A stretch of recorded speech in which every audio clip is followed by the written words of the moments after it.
மலைப்பிரசங்கத்தில் அவர் சொன்ன முதல் வரி என்னங்க? தாழ்மையை பற்றியதுதான். ஆவியில் எளிமையுள்ளவர்கள் பாக்கியவான்கள். அதான் தாழ்மை உள்ளவர்கள் பாக்கியவான்கள். கிறிஸ்துவை மெய்யாய் அறிந்து கொண்டவர்கள் வாழ்க்கையில் எதங்க காட்டுவாங்க? தாழ்மையை வெளிப்படுத்துவார்கள். நம்மிடத்தில் இருக்கான் தாழ்மை. அவருக்கு சகல அதிகாரமும் இருந்தது, ஆயினும் அடிமையின் ரூபத்தில் இறங்கி வந்தாரே, எத்தனை எளிமை!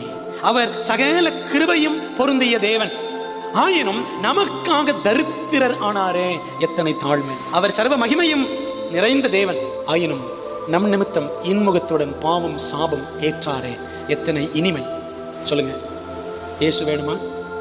இயேசு கொடுக்கறது வேணுமா? இயேசுவின் குணம் வேணுமா?